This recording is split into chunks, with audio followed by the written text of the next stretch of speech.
नमस्ते दोस्तों, मनमोहक हिंदी कहानियाँ चैनल में आप सभी का स्वागत है। आज की हमारी कहानी है बंदिशें। कॉलेज से घर आते ही पूर्वी ने बैग एक किनारे सरकाया और बोली, मम्मी मुझे आज रात रूही के भाई की सगाई में जाना है। अपने पापा से पूछ लो, वो इजाज़त दे देते हैं तो मुझे कोई एतराज़ नहीं है। मैं आपसे पूछ रही हूँ, मेरे लिए पापा से बढ़कर आप हैं। आज मैं किसी की बात नहीं सुनूंगी। मुझे जाना है तो बस जाना है। बहुत हो गई आपकी पाबंदियाँ। ऐसा नहीं कहते, पापा जो करते हैं तुम्हारी भलाई के लिए करते हैं। तुम्हें उनकी भलाई दिखाई देती है। मुझे लगता है वे मेरे सबसे बड़े दुश्मन हैं, जो इस तरह सताकर मुझसे बदला ले रहे हैं। इतना कहकर वह दनाती हुई अपने कमरे में चली गई और अंदर से दरवाज़ा बंद कर लिया। लोकेश माँ बेटी के बीच हुई सारी बातें सुन रहे थे। उन्हें खुद समझ नहीं आ रहा था पूर्वी को कैसे समझाएं। दिन प्रतिदिन वह बगावती होती जा रही थी। मम्मी पापा की कोई बात सुनने के लिए राजी ही नहीं होती। उसे पापा की हिदायतें पहले से ही पसंद नहीं थीं, लेकिन अब उसे अपने पापा बहुत बुरे लगते हैं, जो हर समय उसे नसीहत ही देते रहते। ज्योति ड्राइंग रूम में आकर बोली, तुमने पूर्वी की बातें सुन ली हैं। मुझे समझ नहीं आता इसे कैसे समझाऊं। बाहर का माहौल देखकर भी इसकी समझ में कुछ नहीं आता। इसे अपने साथी दिखाई देते हैं कि वे क्या कर रहे हैं। मम्मी पापा क्या कर रहे हैं इससे इसे कोई मतलब नहीं। लड़की जवान हो गई है, अब उस पर ज़्यादा बंदिशें लगाना ठीक नहीं है। लोकेश, यह तुम कह रही हो? क्या करूं? मैं उसकी माँ हूँ। उसे इस तरह तनाव में नहीं देख सकती। ठीक है, वह जाना चाहती है तो जाए। याद रखे, रात 9 बजे मैं खुद उसे लेने रूही के घर आ जाऊँगा। तब उसे बुरा नहीं लगना चाहिए। बाप बेटी के बीच में ज्योति बुरी तरह पिस रही थी। उसे समझ नहीं आता वह किसका साथ दे। बेटी को देखती तो लगता है जमाने के हिसाब से उसका नज़रिया सही है, और लोकेश से बात करती तब भी यही महसूस होता है कि वह अपने अनुभवों से सही कह रहे हैं। दो रिश्तों के बीच में फंसी वह कभी किसी एक के हक में निर्णय ले ही नहीं पाती। बहुत देर बाद पूर्वी कमरे से बाहर निकली। उसके चेहरे पर अभी तक तनाव की लकीरें दिखाई दे रही थी। ज्योति बोली, पूर्वी समझने की कोशिश किया करो। तुम हमारी इकलौती औलाद हो। हमें तुम्हारी बहुत चिंता रहती है। चिंता करना बुरी बात नहीं है मम्मी। आपकी चिंताओं ने मेरा सांस लेना तक दूभर कर दिया है। मेरे दोस्त मेरा कितना मजाक उड़ाते हैं, आप सोच भी नहीं सकती वे मेरे बारे में क्या कुछ कहते हैं। ठीक है, चली जाना, लेकिन याद रखना 9 बजे पापा तुम्हें लेने आ जाएंगे। इस समय पूर्वी को ज़्यादा बहस करना ठीक नहीं लगा। आज उसकी जिद के आगे पापा ने उसे कुछ घंटे दोस्तों के साथ बिताने की छूट दे दी थी। उसने सोच लिया, बगैर बगावत के उसकी समस्या का हल नहीं निकल सकता, लिहाजा वह अपनी बात मनवाने के लिए बगावती तेवर अपनाएगी।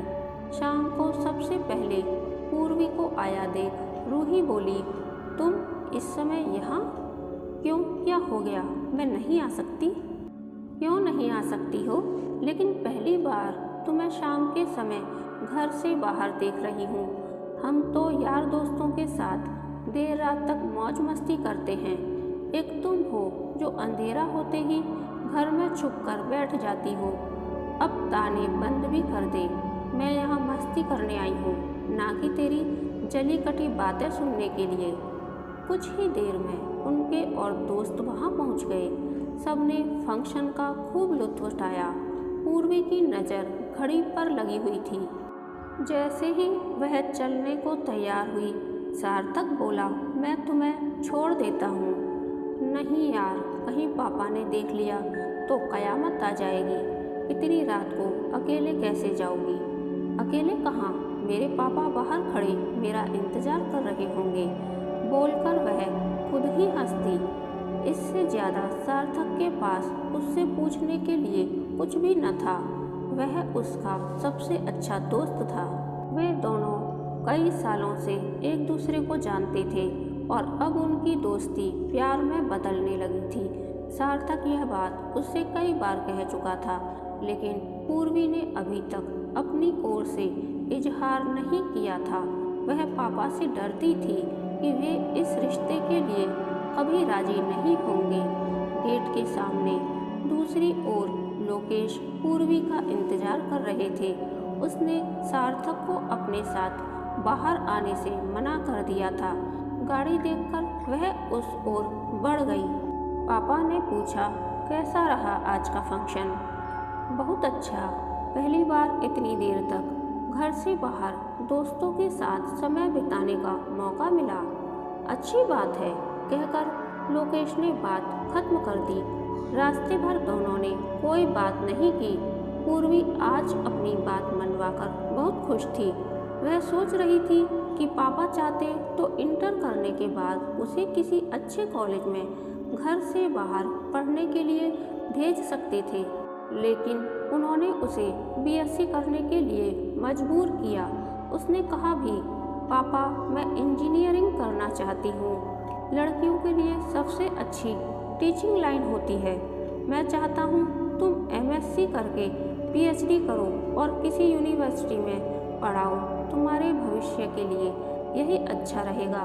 मुझे नहीं बनना लेक्चरर। पूर्वी ने तुरंत विरोध जता दिया।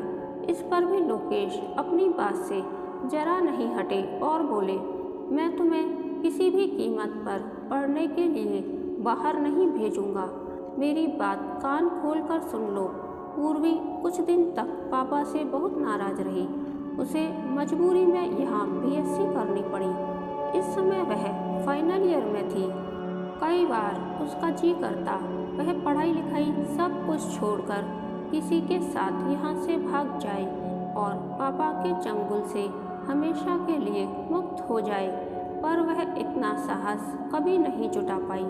आज उसने इसकी पहल कर दी थी। उसे लगा उसकी इच्छा के आगे मजबूर मम्मी पापा को एक ना एक दिन झुकना ही पड़ेगा। भले ही यह एक छोटा कदम था, लेकिन इसी के बलबूते अब वह कोई दूसरा बड़ा कदम उठा सकती थी। घर आते ही मम्मी ने पूछा, कैसा रहा आज का फंक्शन? बहुत अच्छा, मज़ा आ गया। मेरे सारे दोस्त आए थे। वे आए दिन इनका मज़ा उठाते हैं। मुझे यह मौका आज पहली बार मिला है। तुम्हें अच्छा लगा? मेरे लिए इतना ही बहुत है। रात काफ़ी हो गई है, अब सो जाओ, ज्योति बोली और अपने कमरे की ओर बढ़ गई। लोकेश को आज नींद नहीं आ रही थी। ज्योति ने पूछा, क्या हुआ? पूर्वी की मनमानी हद से ज़्यादा बढ़ती जा रही है। तुम उसे समझाती क्यों नहीं? समझाती हूँ, अब वह छोटी बच्ची नहीं रह गई जो हर बात पर हम उसे उंगली पकड़कर चलना सिखाएं। उसकी अपनी समझ है। उसे अपने दोस्तों की ज़िंदगी ज़्यादा अच्छी लगती है। हमें उस पर प्रतिबंध नहीं लगाने चाहिए। ज्योति की बात सुनकर लोकेश चुप हो गए। कुछ ही महीनों में पूर्वी के एग्जाम शुरू हो गए थे। इस बार भी उसने सबसे अच्छा प्रदर्शन कर कॉलेज में टॉप किया था। वह फिजिक्स में एमएससी करना चाहती थी। उसे यकीन था इस विषय की मदद से वह इंजीनियरिंग क्षेत्र में घुसने का प्रयास कर सकती है। पापा उसके चुनाव से सहमत थे। सार्थक ने इसी साल एमएससी पूरी कर ली थी। वह एक भले घर का लड़का था। उसके पापा यूनिवर्सिटी में प्रोफेसर थे। वे बेटे को पढ़ा लिखा कर प्राध्यापक बनाना चाहते थे। सार्थक को इस पर कोई ऐतराज़ न था। वह मन लगाकर पढ़ रहा था और अच्छे नंबरों से डिग्री हासिल कर ली थी। वह पूर्वी से 2 साल सीनियर था।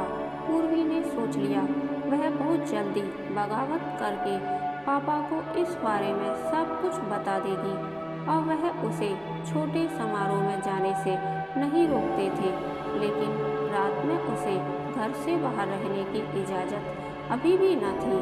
पूर्वी को यह अच्छा न लगता। उसकी सब दोस्त अपने बॉयफ्रेंड के साथ देर रात तक खूब मौज मस्ती करती, लेकिन उसके लिए समय सीमा निर्धारित थी।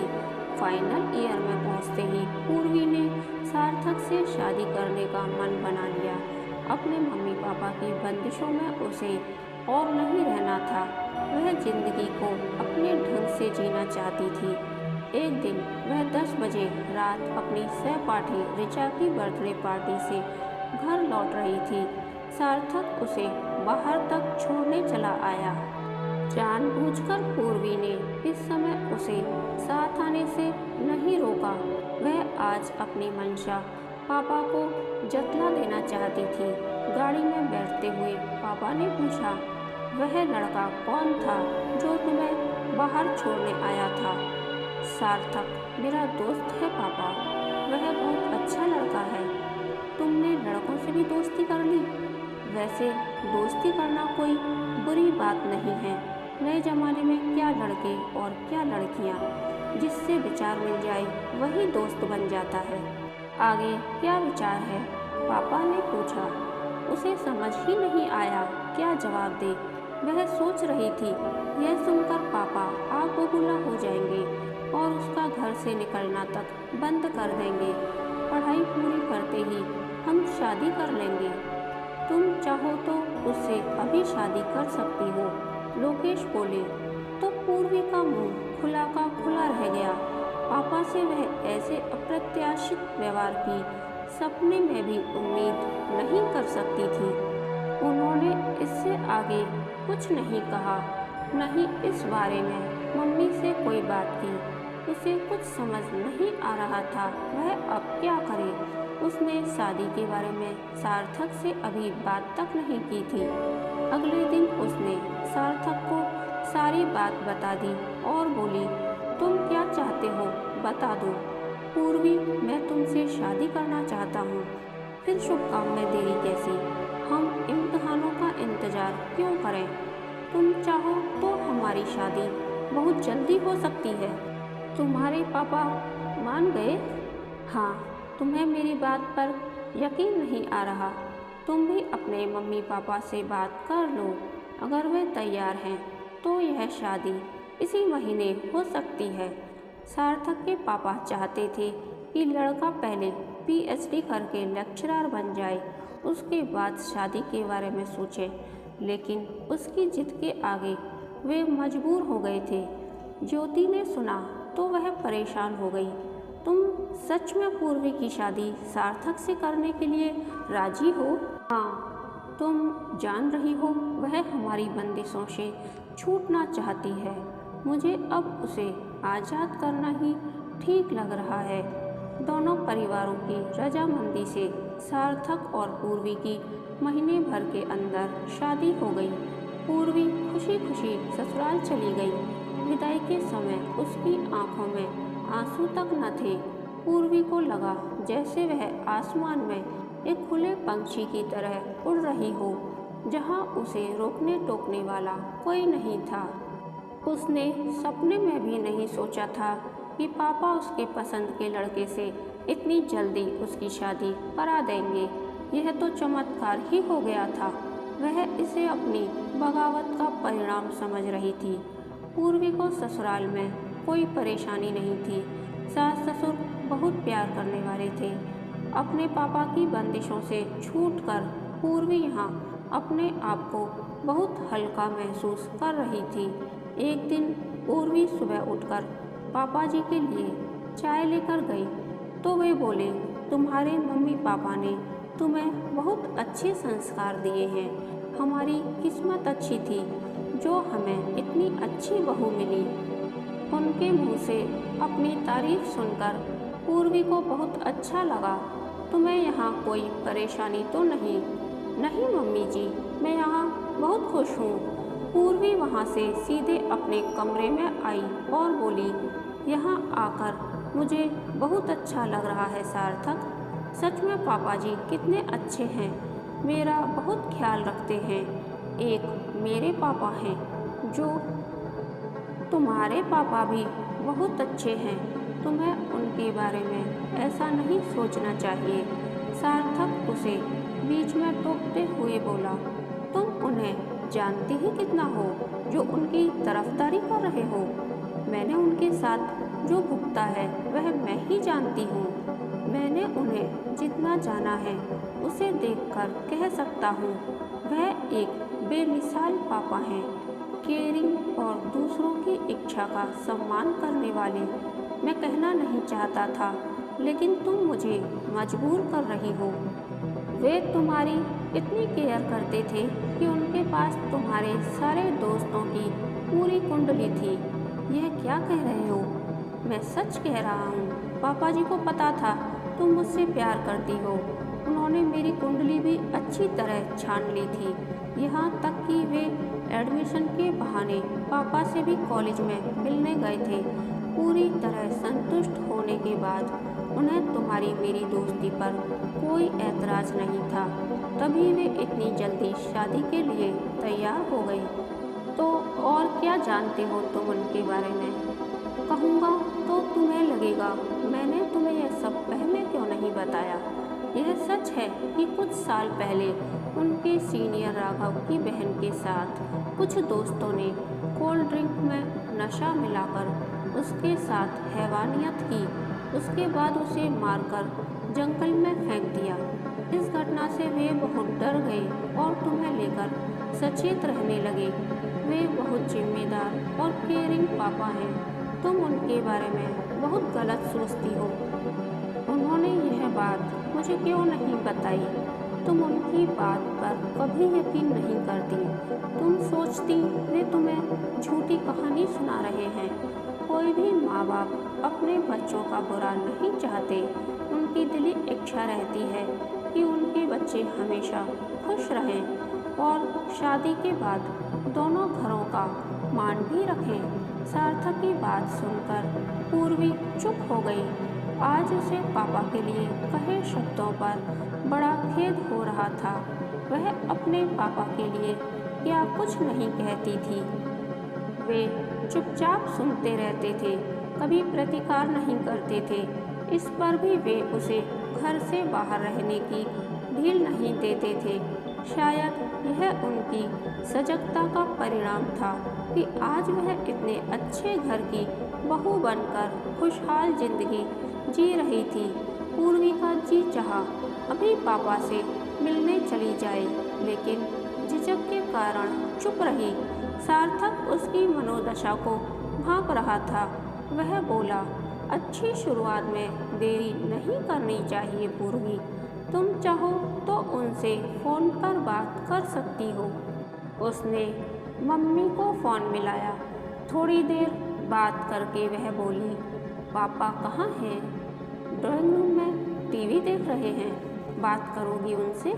कहकर मम्मी ने फ़ोन लोकेश को थमा दिया। कैसी हो पूर्वी?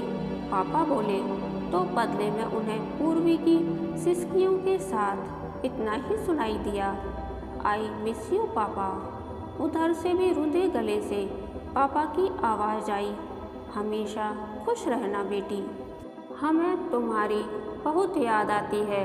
इससे आगे दोनों ही कुछ न बोल सके। सिसकियों की आवाज़ें दोनों के दिल के जज्बात एक दूसरे तक पहुंचा रही थीं। पूर्वी बहुत देर तक फ़ोन पर सिसकती रही। सार्थक ने उसे चुप कराने की ज़रूरत नहीं समझी। आज जी भर रो लेने के बाद पापा के प्रति उसके अंदर का सारा रोष तिरोहित हो गया था। कहानी के अंत तक बने रहने के लिए धन्यवाद। यह कहानी आपको कैसी लगी प्लीज़ कमेंट करके बताइए।